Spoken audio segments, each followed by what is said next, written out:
De inmediato comienza un espacio que te permitirá hacerte preguntas, darte respuestas, una hora de información, reflexión y datos sobre esto que llaman vivir. Mariale en el mundo. Mariale en el mundo. Por Millennials 95.5 FM. Somos tu conexión en la red.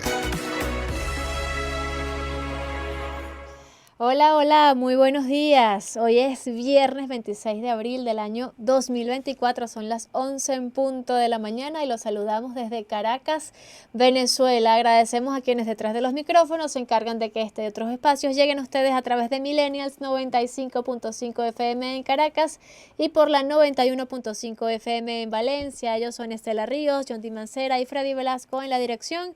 En la gerencia de televisión, Juan Luis Abreu. En la ingeniería de sonido de Alberto Terán. En los controles, José Gregorio Goyito Saad. En la dirección técnica se une a nuestro equipo Argenis Puche. En la asistencia de producción, Daniela León. En la producción de contenido, Mariana de Oliveira. En el streaming de Mariale en el Mundo TV, José Andrés Blázquez, a quien les mandamos un fuerte abrazo desde esta cabina. Hoy está recibiendo su título como licenciado en Comunicación Social. Un abrazo, José, felicitaciones, qué alegría que ya te están dando tu título como comunicador social. Bienvenido a este mundo, mi amor. Y a ustedes también les doy la bienvenida a mi mundo, que es tu mundo. Yo soy María Alejandra Aguirre. Es esta cámara, la cámara del Instagram. Aquí estamos vueltos locos con las cámaras, mucha alegría y muchas sonrisas hoy en la cabina de Millennials FM. Les recuerdo que este programa llega a ustedes gracias a Electros, Conecta tu Mundo. Y hoy tenemos un tema muy interesante. Se trata de niños neurodivergentes en aulas neurotípicas. Este es un taller, el título de un taller que estará facilitando próximamente el grupo de Brunch and Grow, y por eso hoy estará con nosotros como invitada especial Michelle Bonelli. Ella es fundadora de esta organización que tiene como fin el acompañamiento no solo a los niños y niñas neurodivergentes, sino también a sus padres, a los colegios, a los maestros. Y bueno, Michelle es comunicadora social, es colega y también tiene un máster en psicología clínica infanto-juvenil. Es certificada en autismo, es mamá de 2, es esposa, autista y TDAH. Ella va a estar en nuestro mundo, que también es tu mundo. Vamos a hacer una pequeña pausa musical luego de este opening y ya regresamos con más de este espacio. Y ya estamos en la cabina de Millennials 95.5 FM con Michelle Bonelli. Ella es fundadora de Brunch and Grow. Ellos tienen próximamente un taller que se llama Niños Neurodivergentes en Aulas Neurotípicas. Se me enredó la lengua. Bienvenida a este espacio, Michelle. Estoy muy contenta. Michelle es comunicadora social, es colega con máster en psicología clínica infanto-juvenil. Es certificada en autismo, autista y TDAH, esposa y mamá de 2. Me gustaría que me contaras un poquito sobre ti y cómo nació Brunch and Grow. Hola Mariale, gracias por la invitación. Bueno, Brunch and Grow nace con la idea de hacer talleres para mamás alrededor de un desayuno riquísimo en un brunch. Por eso se llama Brunch and Grow, porque la idea es no hacer talleres como en un salón aburrido, sino estar como en un espacio donde las mamás pudiesen darse ese catarsis, ese ir con las amigas, ese compartir, ese darse tiempo para ellas mientras están en aprendizaje. Entonces, bueno, no solamente abordamos temas de neurodivergencia, desde el 2019 que comenzamos, abordamos temas de inteligencia emocional, paciencia, crianza, múltiples temas relacionados con el tema de la familia como tal y lo que es pues el acompañamiento a los padres en este proceso de criar. Háblame de este taller, niños neurodivergentes en aulas neurotípicas. ¿Cuánto tiempo llevan haciéndolo? ¿Para qué este taller? Mira, este taller lo comenzamos a hacer el año pasado en noviembre. Hemos estado en 3 colegios ya acá en Caracas, tanto para preescolar como para primaria, también hemos tenido para padres, y la receptividad ha sido muy bonita porque los docentes han mostrado como que wow, como yo no tenía esta información, qué valioso es poder tener herramientas, porque la realidad es que hay muchísimos niños neurodivergentes en las aulas y con o sin diagnóstico los niños están y los docentes no tienen muchas veces las herramientas para poder ayudarlos o el salón se les escapa un poco de las manos. Entonces decidimos hacerlo abierto al público porque hasta ahora lo veníamos haciendo directamente en colegios. Pero muchos docentes nos escribían, ¿sabes cómo hago yo para tener esta información? Yo quiero hacerlo. Entonces decidimos abrirlo al público a un precio mucho más accesible de lo que puede ser hacerlo pues en un colegio. De manera que incluso si 3 profesores, 5 se quieren unir y hacerlo juntos, pues, ¿sabes? Pagan uno y lo hacen juntos, no importa. Lo que queremos es el mayor alcance posible porque sabemos que hay una necesidad muy importante. Y bueno, como yo soy neurodivergente, Valentina, mi socia, también es neurodivergente, pues nosotras nos enamoramos de hacer esto porque entendemos que a nosotros crecimos sin un diagnóstico, sin un abordaje asertivo y si hoy día los profesores pueden tener la posibilidad de tener herramientas, o sea, imagínate lo maravilloso que puede ser el resultado, ¿no? Qué importante que existe este interés desde la comunidad educativa, desde los docentes, desde las escuelas, por conocer, porque aunque no se manejan estadísticas, al menos no en este país no tenemos estadísticas de cómo está la neurodivergencia en las aulas de clase, sí es como frecuente escuchar a mi niño lo diagnosticaron y luego me diagnosticaron a mí y es como que se está abriendo un abanico, una población a la cual hay que atender. Entonces celebro esa iniciativa de los docentes que se dejen acompañar por personas que saben y que además lo viven en carne propia. ¿Cómo es ese contacto con las maestras, con las directoras de las escuelas, los directores? Sí, bueno, fíjate, esto decidimos hacerlo público porque justamente cada vez que hacíamos alguna publicación veíamos los comentarios de soy profesor, soy docente, ¿cómo hago para tener esta información? Porque al final la docencia es vocación, o sea, los docentes hacen su trabajo por vocación. Pero en la universidad no te enseñan a manejar neurodivergencia, es muy, ¿sabes? Si no es el niño, ¿sabes? Que simplemente tiene movimientos repetitivos, entonces es como que no, este niño es neurotípico y todo se maneja muy desde que hacerlos todos iguales. Todos los niños tienen que manejarse de la misma manera, tienen que hacer las tareas de la misma forma, cumplir los mismos horarios, tienen que tener comportamientos esperados y la realidad es que cuando estás en el salón de clase te das cuenta que en todas las aulas no es 1, ni 2, ni 3, es 5 o 10. Dependiendo de la cantidad, pero hay muchísimos niños con diferentes neurodivergencias. Vamos a hablar de eso, vamos a definir qué es ser neurodivergentes y cuáles son los tipos de neurodivergencia que están en las escuelas y que pasan desapercibidas. Muchas veces, exacto. Bueno, fíjate, la neurodiversidad como tal es justamente lo diferentes que son todos nuestros cerebros, ¿ok? Todos tenemos maneras de pensar y nuestros cerebros son todos diferentes. Sin embargo, hay como un prototipo esperado de desarrollo. Entonces hablamos de neurotípico, es como lo que cumple con esos hitos específicos del deber ser o cómo es la manera que debería ser de comportarse o de pensar. Todo lo que diverge de eso es neurodivergente. Dentro de las neurodivergencias tenemos autismo, déficit de atención, tenemos desorden de procesamiento sensorial, tenemos dislexia, disgrafia, discalculia, tenemos trastorno obsesivo compulsivo, tenemos epilepsia, síndrome de Down. O sea, todas estas condiciones entran dentro de la neurodivergencia. Y la realidad es que muchos colegios tienen la intención y dicen que son inclusivos, pero en la práctica no tienen las herramientas. Esa es la realidad. Entonces la situación los está arropando. Por eso es que cada vez más hay docentes y colegios que están interesados porque al final es como, ok, si no acepto niños neurodivergentes en mi aula, me quedaré sin alumnos. O sea, es como que la situación está arropando. Hay que tomar medidas y hay que, pues, educarse para poder sobrellevar esto que está pasando, pues. ¿Cómo influye el ambiente en el desarrollo de las neurodivergencias? Por ejemplo, yo me pongo como ejemplo, yo soy mamá de un niño que nació en el año 2017, un año de mucho conflicto social, político. también mamás del año que estaban embarazadas en el año 2014, o sea, fueron años como que bien contundentes para estar embarazada, de mucha violencia alrededor, y también vino una pandemia. ¿Cómo pudieron estos factores influir en que probablemente esa situación esté arropando a las escuelas en este momento? ¿Cómo lo ves tú desde tu experiencia? Y si te llama la atención esas variables. Sí, claro. Bueno, de hecho, fíjate, mi hija, que es autista también, ella tiene 11, va a cumplir 12.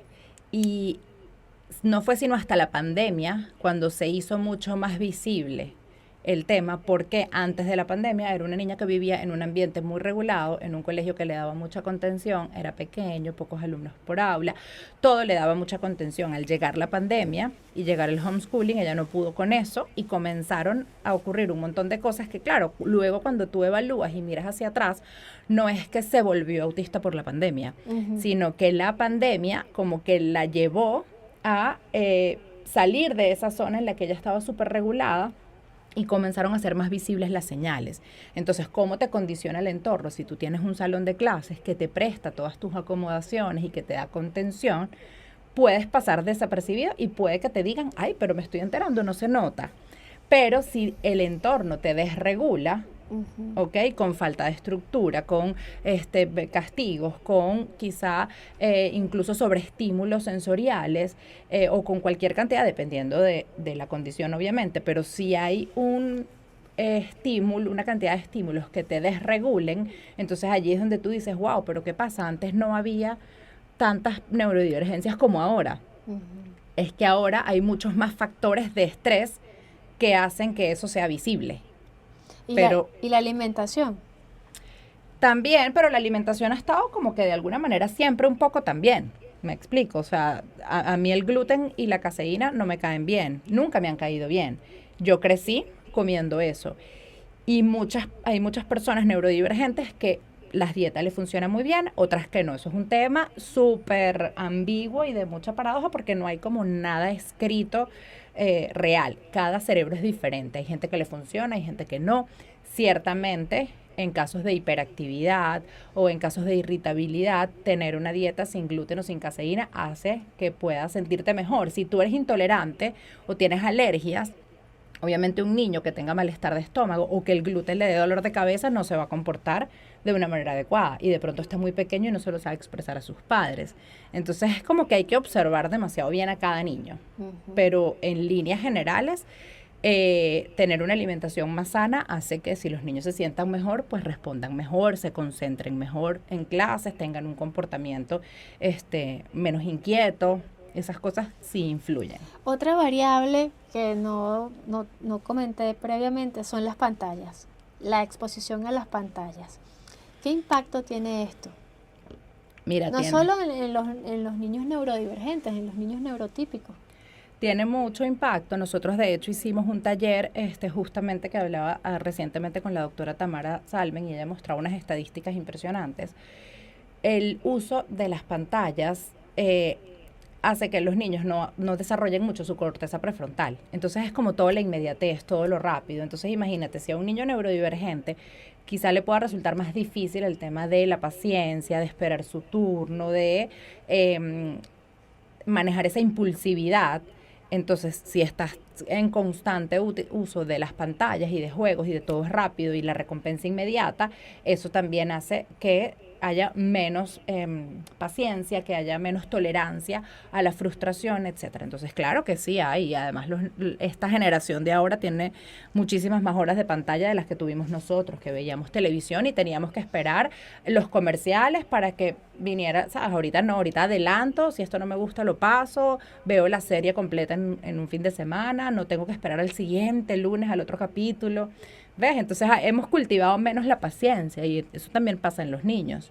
Todos los niños inquietos, todos los niños que son que no escuchan de inmediato algo que tienen que hacer, pudieran ser diagnosticados, porque pareciera también que hay como una sobrediagnosticación en el comportamiento de los niños. Mira, justamente ayer hicimos un reel sobre eso, que se pueden meter en la cuenta y verlo. No. ¿Qué pasa? Hay muchas cosas que tú tienes que ver primero. ¿Cuáles son los hitos del desarrollo? ¿En qué etapa está mi hijo? ¿Y qué es esperado para esa etapa y qué no? Porque, entonces si mi niño de 2 años no se queda sentado 1 hora completa, yo pienso que es que tiene algo. Ningún niño de 2 años se va a quedar sentado 1 hora completa así, sin hacer nada, ¿ok? Entonces, número 1, tener súper claro cuál es el hito del desarrollo, cuál es la etapa en la que se encuentra en ese momento, qué es lo esperado para su edad y qué no. Estas conductas que puedan parecer un poco como disruptivas o que puedan estar incomodando, tienen que realmente como que intervenir o molestar en el área o de la casa o del colegio, o sea, tienen que interrumpir como lo que se espera que el niño haga, ¿ok? Y además debe estar presente al menos por 6 meses. Entonces, y no debe de verse otra cosa, tipo, no sé, hay un duelo en la familia o tuvimos una migración. Entonces, muchas veces tú tienes que decir, bueno, pero si estás pasando por una etapa de algo que te está ocurriendo, primero resuelve esta situación y no pienses inmediatamente que es que pueda ser una neurodivergencia, porque a lo mejor lo que le pueda estar ocurriendo al niño es consecuencia de ese duelo que están transitando o de ese proceso de migración o de que nació un hermanito nuevo o de cualquier otro factor, pues. Los cambios, ¿no? Los cambios en el ambiente. Absolutamente. Las rutinas, Michelle, ¿qué importancia tienen las rutinas? Las rutinas son fundamentales. Son fundamentales y en los niños neurodivergentes aún más, porque te dan estructura.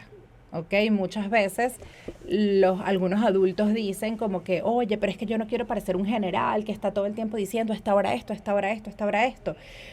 Más bien les voy a dejar como libertad. Y a los niños la libertad los llena de ansiedad infinita porque no sé qué voy a hacer ahorita.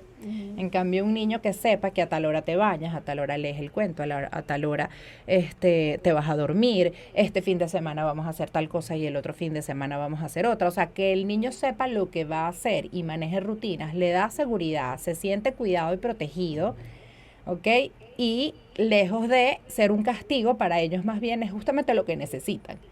Entonces, eso es como una creencia ahí más de los adultos de que a lo mejor quieren como, ay, bueno, como vamos viniendo. Entonces tú ves que el niñito, ¿pero qué vamos a hacer? ¿Y el lugar al que vamos hace frío o hace calor? ¿Y me tengo que llevar un suéter o qué zapatos me llevo? Y tú, pero no preguntas tanto y relájate. El niño no se va a relajar. El niño necesita tener esa información y esa estructura para estar más seguro.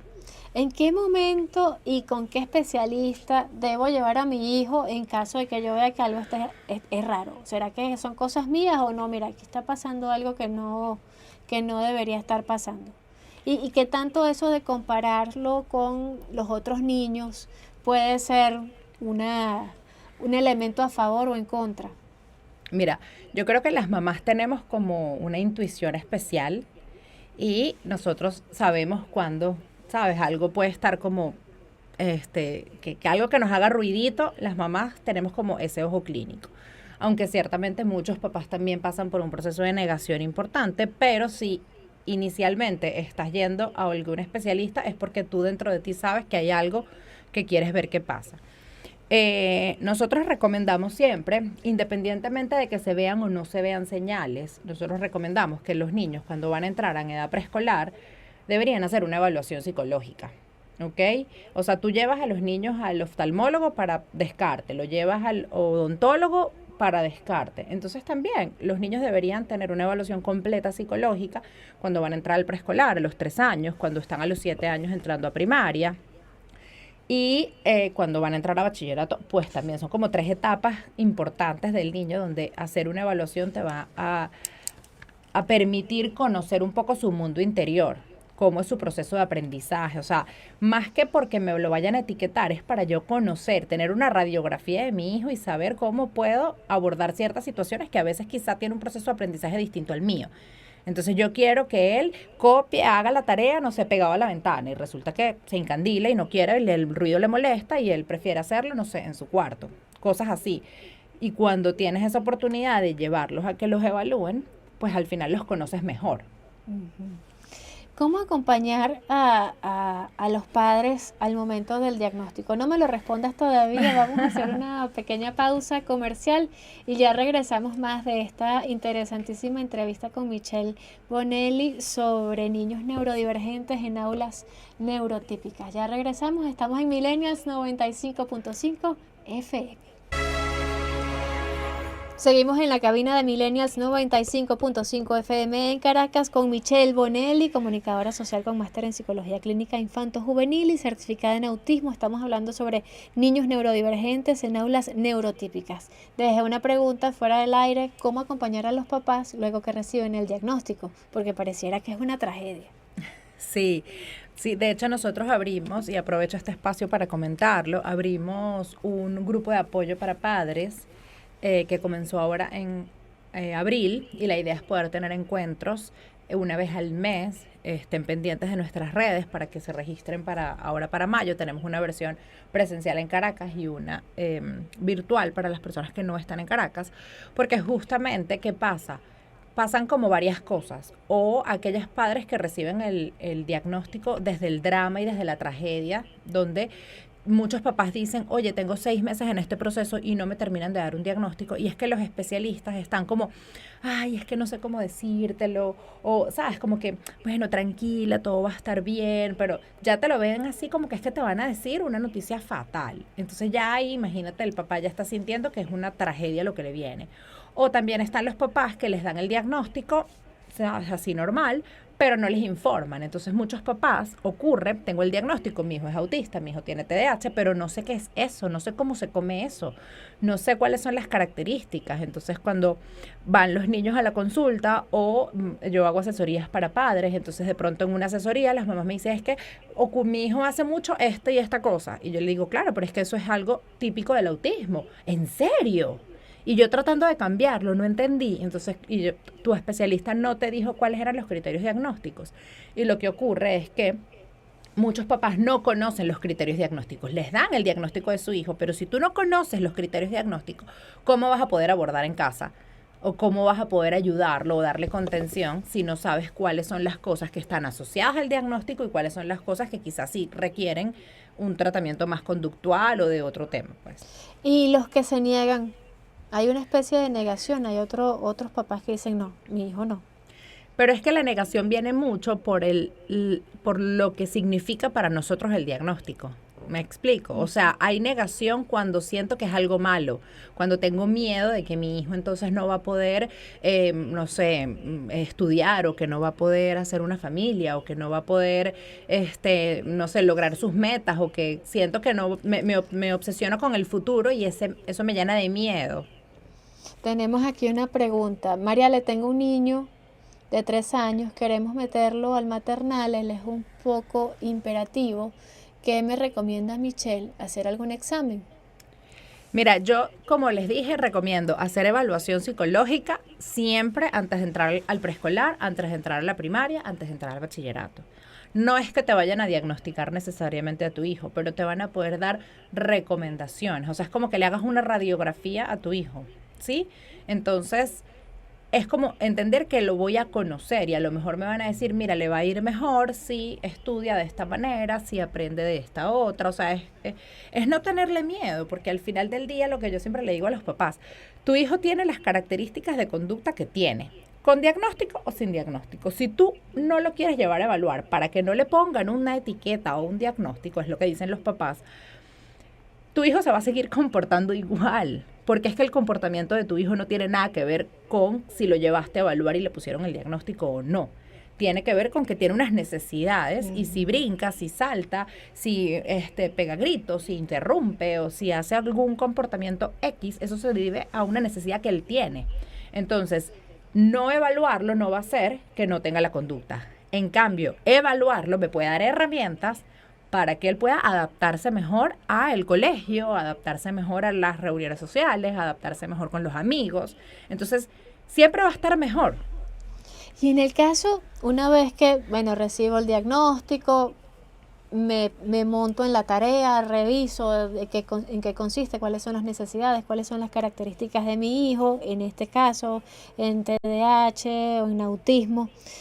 ¿Qué papel juega la sobreprotección versus la autonomía en la crianza de este niño?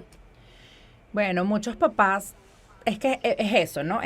Y por eso nosotros hablamos abiertamente de neurodivergencia, porque hay personas que lo ven como una discapacidad real, y con las acomodaciones y con las adecuaciones y con las adaptaciones puedes sacar lo mejor de tu hijo, pero lo ideal es que siempre ir llevándolo a la autonomía, porque va a crecer, el diagnóstico no se queda en la niñez y ya. Por eso me encanta que ahora tantos adultos seamos voz de neurodivergencia, porque al final es como que la gente pensaba, de hecho cuando yo estaba buscando información de autismo para yo evaluarme, todo lo que encontraba era de niños. Y yo decía, pero ajá, y esta gente no crece, no entiendo qué pasa. Entonces, fomentar la autonomía en nuestros hijos es clave, porque además es ayudar a entender uno como papá o como mamá que no es que mi hijo no sea capaz de lograr. No, claro que sí, tiene la capacidad de lograr lo que quiera, ¿sí? Y si nosotros creemos, le vamos a transmitir también a ellos esa confianza y esa certeza. Pero si los sobreprotegemos, ellos mismos van a pensar que no son suficientes y que no son capaces. Exacto, y en la medida en que conozca mejor cuál es la condición, puedo darle más herramientas para que él crezca y sea un adulto independiente. Otra de las preocupaciones de los papás es la capacidad de las escuelas para atenderlos una vez que tienen un diagnóstico. ¿Qué le recomendarías a ellos? Mira, por mi experiencia, la mejor recomendación que yo les puedo dar es empodérense ustedes, papás. O sea, papá, mamá, llénate tú de herramientas y educa tú al colegio, ¿ok? Porque de hecho los colegios en los que hemos llevado estos talleres han sido gracias a papás que han ido al colegio y, hey, mira, está este taller, me parece que ustedes deberían formarse en esto porque hay neurodivergencias en las aulas, es una realidad y es algo importante. Muchas veces los papás pueden educar. ¿En qué sentido? Si yo llevo a mi hijo al terapista ocupacional, al de integración sensorial, al psicólogo y tengo las recomendaciones escolares, el psicólogo hace una visita al aula y hace recomendaciones como en qué lugar cambiarte de puesto o tener algún accesorio o algo, o permitirte ciertas cosas durante la clase para que puedas autorregularte, tú estás enseñando al docente y al colegio de cuáles son esas adaptaciones que tú puedes hacer. Entonces, si de pronto llega otro papá, le va a decir, ay, pero había un niñito en el otro salón que hicimos esto y funcionó. Y entonces es así como poco a poco vamos educando. Uh-huh. Porque es que mientras no esté la necesidad de hacer algún cambio, es muy difícil que un colegio diga, bueno, déjame, porque ¿cómo va a decir quiero aprender sobre algo que ni siquiera estoy enterado de que pueda existir? Sino que la necesidad va en el camino a medida que los niñitos en los salones van teniendo determinadas conductas que los docentes sienten que no tienen la capacidad de saber manejar. Y además el conocimiento de los otros niños para fomentar el respeto, la solidaridad y la empatía. Absolutamente. ¿Cuáles son los mitos y esas falsas creencias que hay alrededor de las neurodivergencias? ¿Qué crees tú que se deba desmontar desde ya? Bueno, una de las cosas que a mí me hacen como mucho ruido es todas estas recetas mágicas para curarte, ¿sabes? Y qué tal terapia alternativa o que con dieta, sí, con dieta puedes mejorar muchas cosas, pero eso de que cures la neurodivergencia, no. O sea, la neurodivergencia es una manera como funciona nuestro cerebro. Si lo vemos como una enfermedad que hay que curar, estamos invirtiendo toda la energía en curar algo que no tiene cura, en lugar de hacer adaptaciones para que todas estas personas neurodivergentes puedan brillar y ser todos unas personas como las que conocemos en el mundo, todos estos famosos reconocidos que son neurodivergentes. ¿Por qué no todos los neurodivergentes son reconocidos? Porque no todos tienen... No a todos les permiten poder brillar desde sus fortalezas. Entonces, la sociedad está hecha para encasillar en un comportamiento esperado. Uh-huh. Entonces, en el momento que dejamos de ver la neurodivergencia como algo malo o una enfermedad que hay que curar, o sea, yo siento que eso es como el mito principal que habría como que derribar.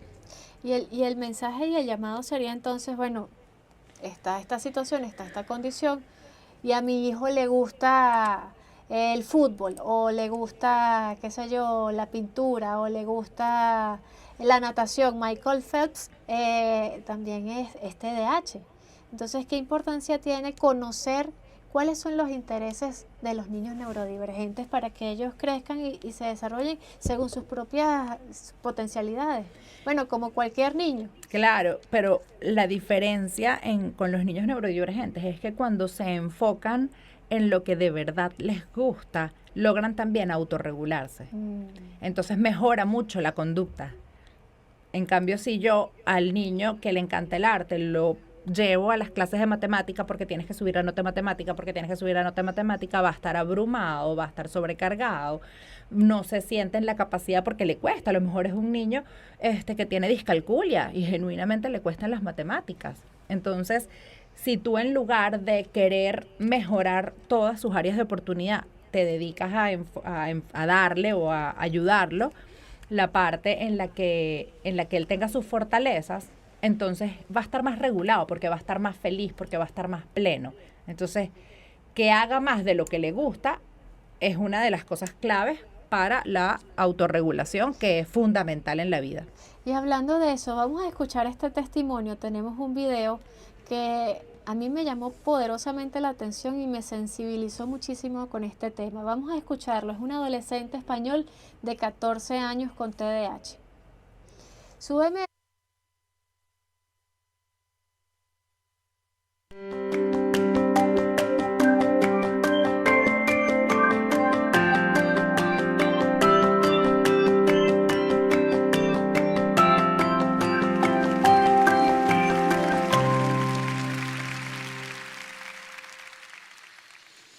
Ustedes habrán escuchado hablar acerca del TDAH o trastorno del déficit de atención con hiperactividad. O tal vez no. Para los que no saben, el TDAH es un trastorno de la atención que no permite que la persona se mantenga concentrada por mucho tiempo, ya sea en la escuela, en el trabajo o en su vida social. Además, al tener hiperactividad provoca que la persona se mantenga en movimiento todo el tiempo. Yo viví muy de cerca el TDAH con un niño de 5 años, el cual la familia empezó a ver que tenía actitudes raras a comparación de los demás chicos de su edad. Sus padres empezaron observando que el niño se dispersaba cuando jugaba, cuando le hablaban no prestaba atención a lo que le decían y no paraba de moverse. Cuando este niño entró a primer grado, esto se intensificó mucho más, porque el niño no copiaba, no hacía tarea y no estudiaba. Ante esto, el colegio le decía a los padres que al chiquito no le daba la cabeza y que era mejor que lo cambiasen de colegio. Ante esta presión del colegio, los padres, sin saber qué hacer, decidieron llevarlo a una psicóloga infantil, la cual le diagnosticó déficit de atención con hiperactividad. Imagínense lo que sentían los padres. Era tal el sentimiento de no saber qué hacer para que su hijo se desempeñara con normalidad, que la madre se compró un libro titulado ¿Qué le hemos hecho a Freud para tener semejantes hijos? Fue tanta la presión que tuvo esta familia que hizo que la madre tuviera que ir al psicólogo para tener una opinión de qué hacer con su hijo. Entre tantas cosas que le dijo a la madre este niño, una de las cosas fue: vos tenés que aceptar que capaz que tu hijo nunca termine la escuela. Esta clasificación hizo que al niño lo trataran y lo miraran distinto a los demás.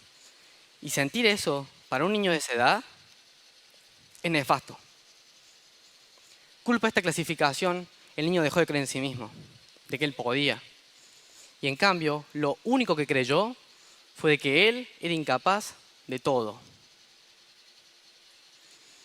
La psicóloga de este niño le recomendó a los padres que lo llevaran a un neurólogo, el cual planteó una solución, que era medicar al niño con una pastilla que se llama Ritalina, la cual, según ellos, iba a hacer que el niño se concentrara y dejara de moverse tanto.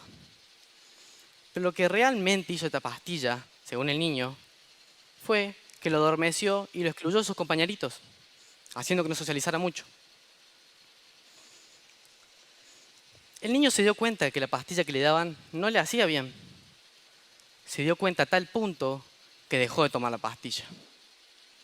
Cuando la madre le dejaba la pastilla al lado de la taza del desayuno, él le pegaba tincazos para que desaparecieran por ahí. Él le decía a la madre que la pastilla no le funcionaba. Sí, estaba sentado, pero no estaba aprendiendo nada. Con la pastilla, el niño estaba dejando de ser un problema para los demás. Solo eso. Este niño tuvo muchísimo apoyo de familiares, amigos, profesionales y algunos profesores que le hicieron entender que él no era lo que él creía, que él era mucho más que eso. Fue tal el apoyo que tuvo este niño que un día dejó ir a esos psicólogos, dejó ir a esos psicopedagogas, a esos neurólogos, y le dijo a la familia que no tomaba la pastilla y que no la iba a tomar nunca más. Con lo único que se quedó este niño fue con las personas que lo apoyaban y con la opinión de sí mismo, de que él sí podía y nadie le iba a decir lo contrario. Ustedes estarán preguntando, ¿por qué les cuento esto? ¿Porque conmigo se equivocaron? ¿Sí? Yo soy ese niño de 5 años. Yo soy ese niño al que le decían que no podía. Yo soy ese niño al que le decían que capaz, que nunca iba a terminar la escuela. Sin embargo, estoy acá, a un mes de terminar la escuela. ¿Con cuántos niños más se equivocaron? ¿Con cuántos niños más ahora se están equivocando? ¿Cuántos niños más en este preciso instante están creyendo que son incapaces? ¿Cuántos? ¿Qué hubiera pasado si se hubieran acercado para preguntarme, ¿qué te gusta hacer?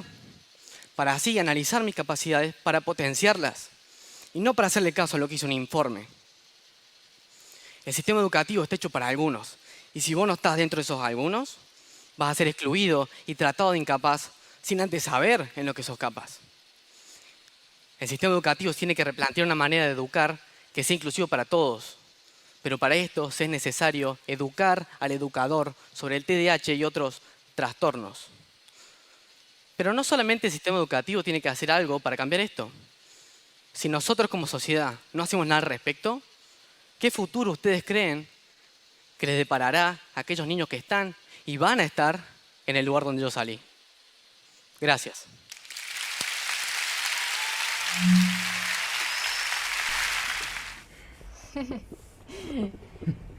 Mira, una de las cosas que más afecta o que más se ve afectada con la neurodivergencia es el autoestima. En niños y adolescentes, un montón. Y es justamente por eso, porque como lo que se espera de ti es el comportamiento neurotípico y tu cerebro funciona o piensa diferente, entonces normalmente las personas neurodivergentes crecen con muchas etiquetas. Eres exagerado, eres picky, eres mañoso, eres flojo. Eres terco. Eres terco. Entonces, con una serie inmensa de etiquetas que justamente cuando estás en ese proceso de formación de tu personalidad afectan muchísimo tu autoestima. Y muchísimos adultos llegan a sus diagnósticos y entienden, porque claro, van por un tema de depresión o por un tema de falta de autoestima o porque se sienten inseguros y cuando están en terapia, es que resulta que yo tengo algún diagnóstico de neurodivergencia que no conocía. Y ahí es donde me reconcilio con mi vida, con mi ser, con mi pasado, con mi historia y me doy cuenta que yo nunca estuve mal, que yo simplemente soy diferente.